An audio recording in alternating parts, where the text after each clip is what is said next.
Hello friends, মই কুলদীপ আৰু আপোনালোকে চাই আছে অসমীয়া টেকনিক্যাল ইউটিউব চেনেল শিকো আহক। ফ্ৰেণ্ডছ, আজিৰ ভিডিঅ'টোত মই আপোনাক এটা ইণ্টাৰেষ্টিং ট্ৰিক্স এটা শিকাম। এইটো আছে আপোনাৰ Adobe Illustrator CC 2020 ত মই আপোনাক এটা ইণ্টাৰেষ্টিং কাম এটা কৰি দেখুৱাই আছো। সেইটো হৈছে আপোনাৰ আপুনি চাগে কেতিয়াবা দেখিছে যে কিছুমান গুগলৰ পৰা ডাউনলোড কৰা লোগো বা এনেকুৱা ধৰণৰ ইমেজ আপোনাৰ ফাটি যায়। ঠিক আছে, জুম কৰিলে ফাটি যায় পিক্সেল ইমেজ যিবিলাক। তো সেইবিলাক আমি যদি কেতিয়াবা ডাঙৰ বেনাৰ হৰ্ডিং বা তেনেকুৱা কিবা প্ৰিণ্টিঙৰ কামত ইউজ কৰিব লগা হয়, তেতিয়া সেইটো ডাঙৰ কৰিলে ফাটি যায়। কিন্তু ইয়াক নফটাতে আমি ভেক্টৰৰ ৰূপ দি আমি এটা ডিজাইন বনাব পাৰোঁ। এয়া চাওক, মই দুটা ইমেজ লৈ লৈছোঁ ইয়াতে।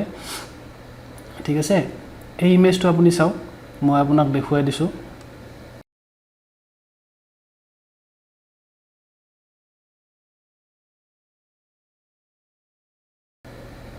এইটো ইমেজ আপুনি জুম কৰি চাব পাৰে, জুম কৰি চাওক, এয়া ফাটি গৈছে। এইটো পিক্সেল ইমেজ হয়, ইয়াৰ পিক্সেলবিলাক এনেধৰণে দেখা যায়। ঠিক আছে, যিমানে জুম কৰিব সিমানে এইটো ফাটি যাব, মানে ইয়াৰ ৰিজলিউশ্যনো কম আছে। গতিকে এই ইমেজটো যদি আমি ডাঙৰ বেনাৰ বা হৰ্ডিং বা তেনেকুৱা ধৰণৰ প্ৰিণ্টিঙৰ কামত ইউজ কৰিব লগা হয়, তেতিয়াতো ই ফাটি গ'লে ভাল নালাগিব। গতিকে ইয়াক আমি কেনেকৈ এটা ভেক্টৰ ইমেজলৈ কনভাৰ্ট কৰিব পাৰোঁ। ঠিক আছে, ইমেজৰ পৰা পিক্সেল ইমেজৰ পৰা ভেক্টৰ ইমেজলৈ কেনেকৈ কনভাৰ্ট কৰিব পাৰি। ঠিক আছে, এইটো জাষ্ট 1 ছেকেণ্ডৰ কাম, এটা ক্লিকতে এইটো কাম হৈ যায়।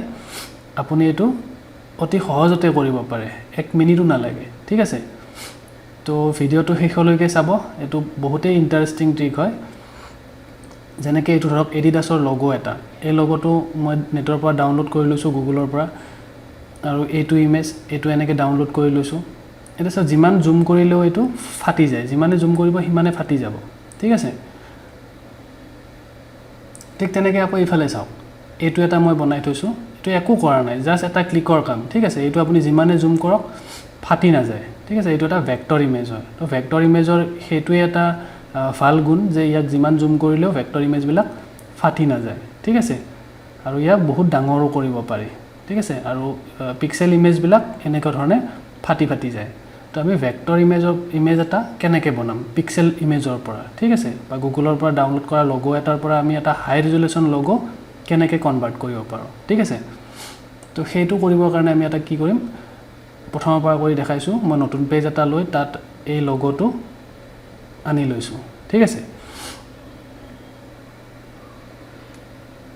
এতিয়া মই ইয়াক কি কৰিম, ইমেজটো ছিলেক্ট কৰিলোঁ। ইয়াতে এটা অপশ্যন চাওক, ট্ৰেক ইমেজ। ট্ৰেক ইমেজত ক্লিক কৰাৰ পিছত ইয়াতে আপোনাৰ বিভিন্ন ধৰণৰ এনেকৈ মেনুবিলাক দেখুৱাব। ঠিক আছে, ইয়াৰে ভিতৰত আপোনাৰ 3 colour, 6 colour, black and white logo, এনেকুৱা ধৰণে বিভিন্ন মেনু আছে। তো মই ইয়াতে 3 কালাৰ অপশ্যনটোত ছিলেক্ট কৰি দিম, মানে মই যিটো লগো লৈছোঁ ইয়াতে 3টা কালাৰ আছে। ঠিক আছে,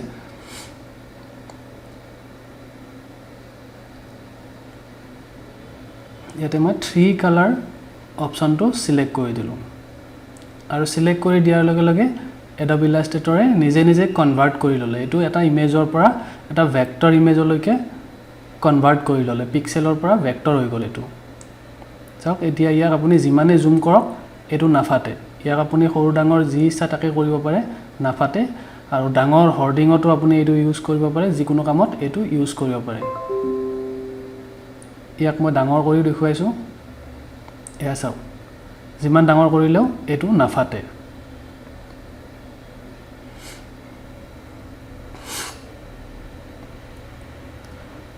তাৰপিছত যদি আমি এই ইমেজটোৰ বেকগ্ৰাউণ্ড চেঞ্জ কৰিব লগা হয়, বা আখৰবিলাকৰ কালাৰটো চেঞ্জ কৰিব লগা হয়, বা কোনো এটা স্পেচিফিক এলিমেণ্টৰ আমি যদি চাইজ বা কালাৰ এইবিলাক চেঞ্জ কৰিব লগা হয়, এইবিলাকো গোটেইখিনি ইয়াতে কৰিব পাৰোঁ। এতিয়া কিন্তু এই গোটেই লেয়াৰবিলাক লগ হৈ আছে। ঠিক আছে, গোটেই লেয়াৰবিলাক যেতিয়া লগ হৈ আছে, ইয়াক আমি আৰু এটা ষ্টেপ আছে, মই দেখুৱাই আছোঁ, সেইটো কৰি ল'ব লাগিব। ডাইৰেক্ট ছিলেকশ্যন টুলটো ল'ব, ইমেজটো ছিলেক্ট কৰিব। ইয়াতে চাওক, এক্সপাণ্ড বুলি এটা অপশ্যন আছে। এক্সপাণ্ড বুলি বুটামটোত ক্লিক কৰি দিয়ক, দিয়াৰ লগে লগে ই এক্সপাণ্ড হৈ যাব। চাওক, ইয়াতে প্ৰত্যেকটো এলিমেণ্ট এটা এটা ছেপাৰেট হৈ গ'ল। চাওক, ইয়াৰ পৰা আপুনি প্ৰত্যেকটো আখৰ, প্ৰত্যেকটো এলিমেণ্ট আপুনি ইফাল সিফাল কৰিব পাৰে। ঠিক আছে, আৰু ইয়াক আপুনি মডিফাইও কৰিব পাৰে ইয়াত ঠিক আছে ইয়াতে গোটেইখিনি কাম কৰিব পাৰে ঠিক তেনেকৈ ধৰক আপুনি বেকগ্ৰাউণ্ডটো নালাগে আপুনি বেকগ্ৰাউণ্ডটো গুচাইও দিব পাৰে ঠিক আছে তো বেকগ্ৰাউণ্ডটোৰ আপুনি কালাৰ চেঞ্জ কৰিব পাৰে ইয়াতে সাপোজ এই বেকগ্ৰাউণ্ডটোৰ কালাৰ এটা বেলেগ আছে মই ইয়াতে এটা বেলেগ কালাৰ দিছোঁ মই ৰেড কালাৰ কৰি দিলোঁ এয়া চাওক বেকগ্ৰাউণ্ডৰ কালাৰ চেঞ্জ হৈ গ'ল এইটো কিন্তু এটা ইমেজ আছিলে দেই মই এইটো গুগলৰ পৰা ডাউনলোড কৰা ইমেজ আছিলে ইয়াক যেতিয়া মই ভেক্টৰলৈকে কনভাৰ্ট কৰিলোঁ এক্সপাণ্ড কৰি দিয়াৰ পিছত ই ছেপাৰেট হৈ গ'ল এনেকৈ আপুনি বেকগ্ৰাউণ্ড চেঞ্জ কৰিব পাৰে ইয়াত গোটেইখিনি এলিমেণ্ট ছেপাৰেট হৈ যাব ইয়াতে আপুনি এটা আখৰ সিলেক্ট কৰি কালাৰ চেঞ্জ কৰিব পাৰে মই দেখুৱাই দিছোঁ কেনেকৈ কালাৰকেইটা চেঞ্জ কৰিব সাপোজ আপুনি ইয়াতে এটা বেলেগ কালাৰ দিব এনেধৰণে আপুনি কালাৰ চেঞ্জ কৰিব পাৰে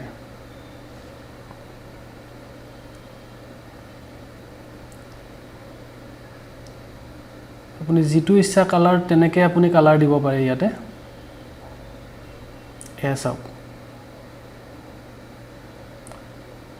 গোটেইখিনি কন্ট্ৰোল আপোনাৰ হাতত আহি যায় এটা গুগলৰ পৰা ডাউনলোড কৰা ইমেজ এটাও যে ইমান সুন্দৰকৈ আমি ভেক্টৰ হিচাপে পাই তাক আমি এডিট কৰিব পৰা হলো এটো এটা খুব ইন্টাৰেষ্টিং ট্ৰিক হয় ঠিক আছে ঠিক তেনেকৈ মই এডিডাছৰ লগোটো আপোনাক বনাই দেখুৱাই আছো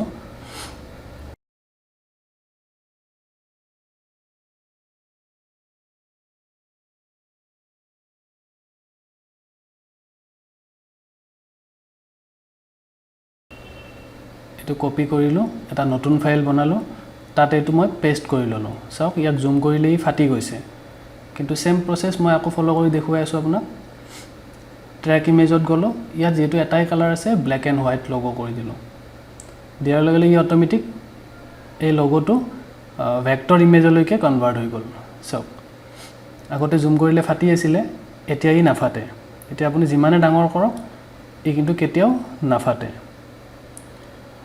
ইয়াক মই ডাঙৰ কৰি দেখুৱাই দিছো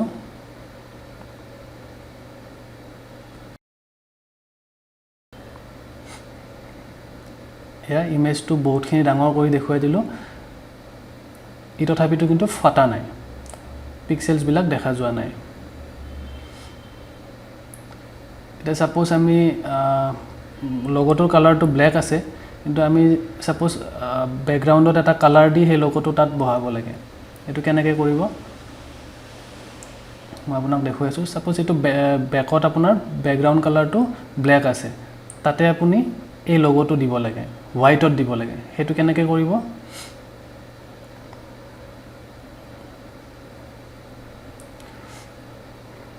এক্সপাণ্ডত ক্লিক কৰি দিয়ক ডাইৰেক্ট সিলেকশন টুলটো লৈ ইয়াত সব সেপাৰেট হৈ গ'ল এক্সপাণ্ডত ক্লিক কৰিলে সব সেপাৰেট হৈ যায় ব্যাকগ্ৰাউণ্ডটো মই ডিলিট কৰি দিলো আৰু বাকি যত বগা কালাৰ আছিল ব্যাকগ্ৰাউণ্ডৰ সেইখিনিও গোটেই মই ডিলিট কৰি দিলো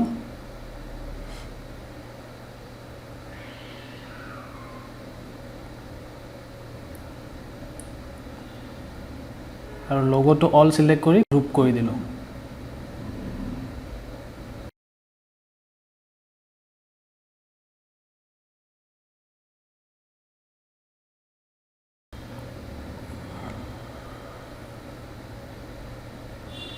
এতিয়া মই লোগোটোৰ কালাৰটো চেঞ্জ কৰি দিম মানে ব্ল্যাকত হোৱাইট কালাৰৰ লোগো এটা দিম ঠিক আছে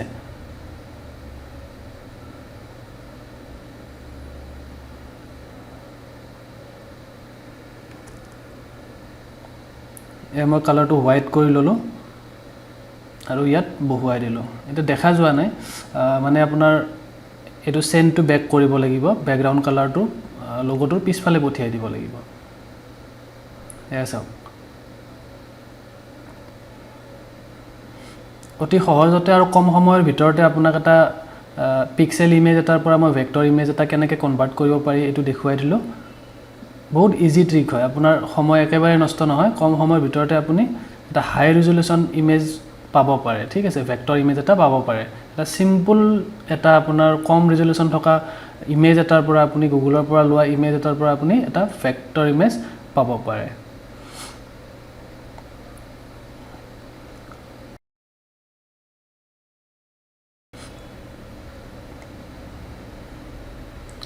ঠিক তেনেকৈ সাপোজ আপোনাৰ আপুনি ধৰক এখন কিবা দোকানৰ নাম এটা বা ধৰক তেনেকুৱা ডাঙৰ এখন গ্লো সাইন বা কিবা তেনেকুৱা এটা বেনাৰ এখন বনাব লগা হ'ল ঠিক আছে তো তাত আপুনি এই আখৰটো বিচাৰি পোৱা নাই ঠিক আছে ফন্টটো সাপোজ আপোনাৰ হাতত ফন্টটো নাই ঠিক আছে কম্পিউটাৰত ফন্টটো নাই গতিকে আপুনি এই বেনাৰখন কেনেকৈ বনাব আপোনাক সাপোজ ব্ল্যাক এণ্ড হোৱাইটত থকা এটা পেজৰ পৰা আপুনি এইটো এই নামটো জাস্ট ফটো এটা ক্লিক কৰি আনিছে ঠিক আছে ফটো এটা উঠাই আনিছে তাৰ পৰাও আপুনি ভেক্টৰ হিচাপে আপুনি বনাব পাৰে মই দেখুৱাই আছো এইটো কেনেকৈ কৰিব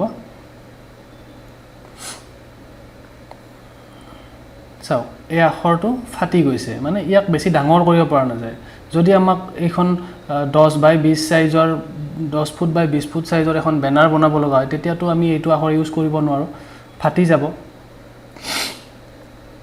তেতিয়া আমি কি কৰিম সেম একেই অপচন আপুনি ইউজ কৰিব ট্ৰ্যাক ইমেজত গৈ এটো অকল ব্ল্যাক এণ্ড হোৱাইট আছে মই ব্ল্যাক এণ্ড হোৱাইটে কৰি দিম ব্ল্যাক এণ্ড হোৱাইট লগত ক্লিক কৰি দিলো ঠিক আছে এয়া চাও ই লগে লগে কনভাৰ্ট হৈ গল আৰু ইয়াক এতিয়া যিমানে জুম কৰক আপুনি ই কিন্তু কেতিয়াও ফাটি নাযায় আৰু ডাঙৰ বেনাৰ বা হোৰ্ডিঙত আপুনি ইউজ কৰিব পাৰে এটো ই কেতিয়াও ফাটি নাযায় আৰু কোৱালিটি একদম ধুনিয়া হ'ব নেক্সট আপুনি ব্যাকগ্ৰাউণ্ড চেঞ্জ কৰিব লাগে ইয়াত এটো কেনেকৈ কৰিব এটো একেই আগৰ নিচিনা প্ৰসেছত আপোনাৰ ডাইৰেক্ট সিলেকশন টুলটো ল'ব এক্সপান্ড বুলি যেটো মেনু আছে তাত ক্লিক কৰিব কৰাৰ লগে লগে গোটেইখিনি এলিমেন্ট আপোনাৰ সেপাৰেট হৈ গ'ল এটা ব্যাকগ্ৰাউণ্ডটো সিলেক্ট কৰি আপুনি ডাইৰেক্ট ডিলিট প্ৰেছ কৰি দিলে এটো ডিলিট হৈ যাব আৰু যত যত আপোনাৰ নলগা অংশ আছে এইবিলাক আপুনি এনেকৈ ডিলিট কৰি ল'ব পাৰে এনে ধৰণে ডিলিট কৰি ল'ব পাৰে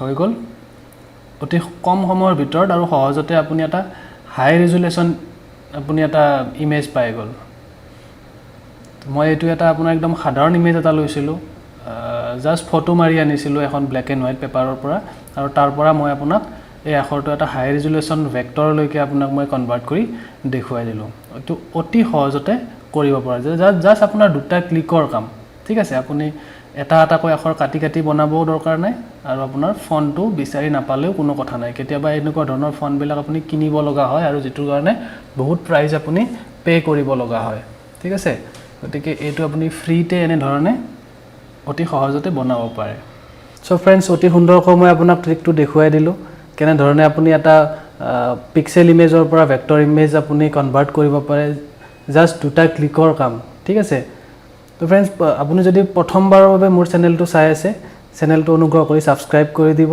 এনেকুৱা ধৰণৰ ইন্টাৰেষ্টিং ভিডিও মই এই চেনেলটোত আপলোড কৰি থাকো ভিডিওবোৰ চাই ভাল লাগিলে লাইক কমেন্ট নিশ্চয় কৰিব আৰু সাবস্ক্ৰাইব কৰি দিব কাষতে থকা বেল আইকনটো প্ৰেছ কৰি অল সিলেক্ট কৰি দিব যাতে আপুনি মোৰ এটাও ভিডিও মিছ নকৰে নটিফিকেশনবোৰ যাতে আপুনি সময়মতে পাই থাকে সো फ्रेंड्स আজিলৈ ইমানতে সামৰণি মাৰিছো নেক্সট আকৌ এটা অতি সুন্দৰ ভিডিও লৈ আপোনালোকৰ মাজলৈ আহিম তেতিয়ালৈকে বাই বাই